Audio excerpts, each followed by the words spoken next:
Shalom, selamat pagi, happy SWAT family yang dikasihi Tuhan Yesus. Jumpa kembali dalam renungan harian GSJ SWAT. Pagi ini saya membawakan satu renungan yang saya beri judul adalah Tangan Tuhan yang selalu menuntun kita. Diambil dari Yesaya 41 ayat 13 yang berbunyi demikian. Sebab aku ini Tuhan, Allahmu, memegang tangan kananmu dan berkata kepadamu, jangan takut. Akulah yang menolong engkau. Sebab aku ini Tuhan, Allahmu memegang tangan kananmu. Tangan kanan adalah simbol kekuatan atau kehormatan gitu. Jika Tuhan memegang tangan kanan kita, itu berarti bahwa Tuhan itu menopang kekuatan kita. Ia turut serta dalam kelemahan atau masalah yang kita hadapi gitu. Pegangan tangan Tuhan adalah simbol keintiman atau kedekatan kita dengan Tuhan gitu. Kalau kita melihat tuntunan Tuhan itu dalam memegang tangan kita itu ada tiga ya. Tiga saya kategorikan sebagai tiga. Tangan Tuhan menuntun tangan kita itu. Yang pertama adalah tangan Tuhan itu memegang tangan kita. Tangan Tuhan itu menggandeng tangan kita dan tangan Tuhan itu menggenggam erat tangan kita. Artinya adalah saya menganalogikan sebagai seorang anak gitu, di mana pada saat dia masih belajar berjalan, berdiri gitu ya, tentu saja orang tuanya akan memegang tangannya untuk dia tetap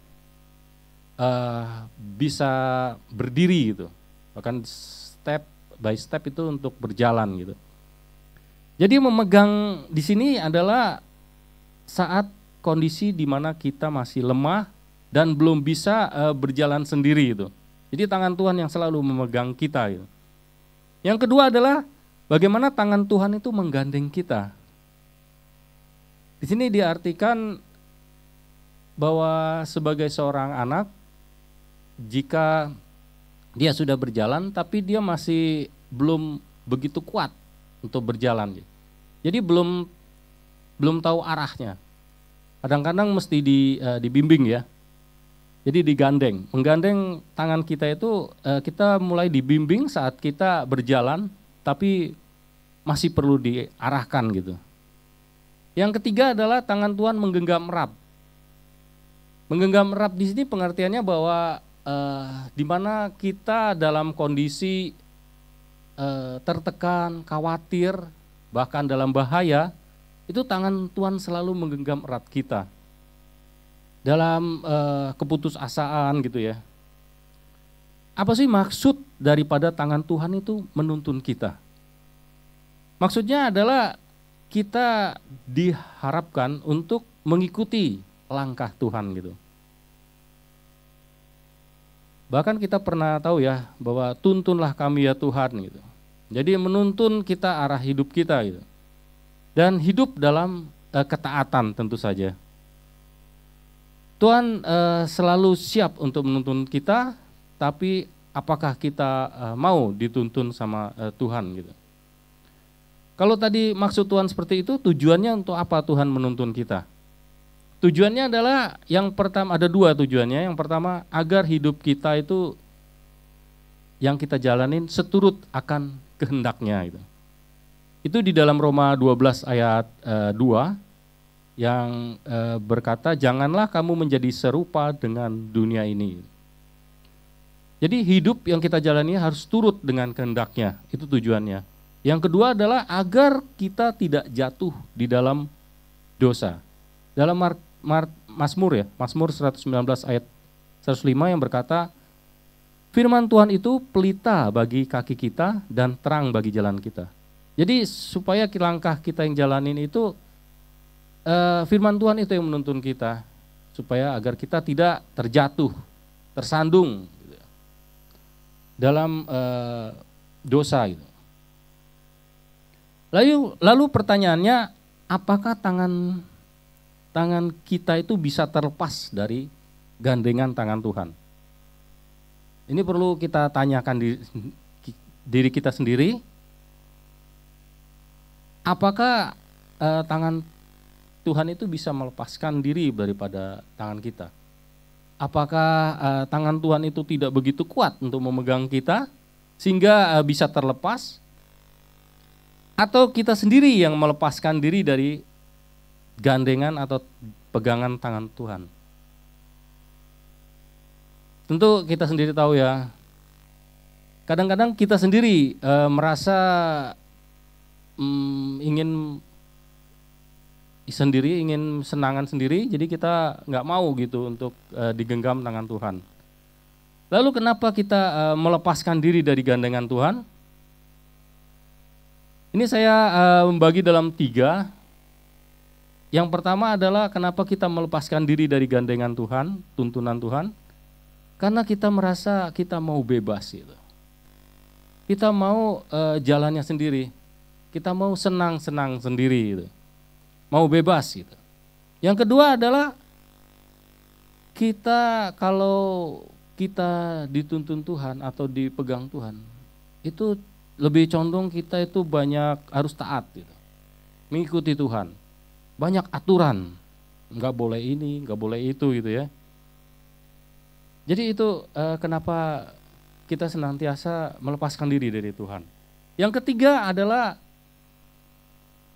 kita merasa bahwa kita itu lebih tahu. Kita itu bisa menentukan hidup kita sendiri. Kita nggak mau diatur, dan hidup aku adalah aku sendiri yang mengatur gitu. Istilahnya seperti itu. Apa yang kuinginkan lah ya aku sendiri yang memutuskan atau menjalankan. Jadi seperti anak bungsu kita merasa risih untuk digandeng.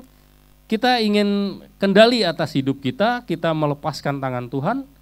Bukan karena tangan Tuhan yang tidak kuat, tapi karena kita sendiri yang melepaskan dari gandengan Tuhan.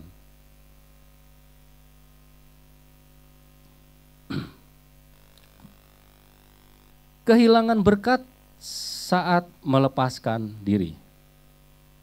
Saat anak bungsu pergi, ia merasa bebas. Tetapi kebebasan tanpa Bapa hanya membawa kehancuran. Ini di dalam Lukas 15 ayat 14 yang berkata, ia mulai melarat, ia ingin makan ampas babi, tapi tidak seorang pun memberinya.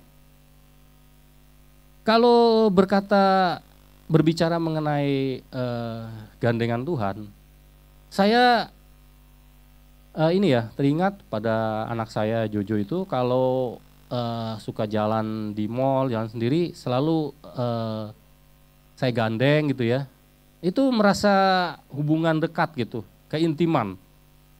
Sampai sekarang pun kalau gandeng itu kadang-kadang kalau dulu itu sering saya pegang tangannya, sekarang mulai saya kepal gitu tangannya. Jadi dia pun merasa merasa dekat gitu. Kadang-kadang saya peluk atau saya rangkul gitu ya. Dan dia juga balas ngerangkul saya gitu. Dan itu adalah dia merasa aman atau dia merasa bahwa dia itu dekat atau dia itu sebagai sama bapaknya itu sebagai sejalan gitu.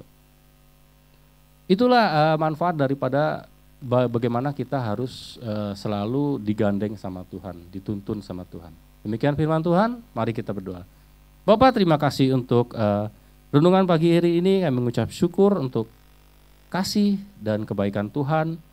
Biarlah ampuni kami Tuhan yang senantiasa kami selalu melepaskan dari gandengan Tuhan, dari tangan Tuhan. Kami mau Tuhan, kami senantiasa turut akan kehendak Tuhan, turut akan apa yang Tuhan mau kami lakukan Tuhan. Terima kasih Bapa, kami serahkan sepanjang hari ini hanya di dalam nama Tuhan Yesus. Haleluya, amin. Terima kasih, selamat pagi, Tuhan Yesus memberkati.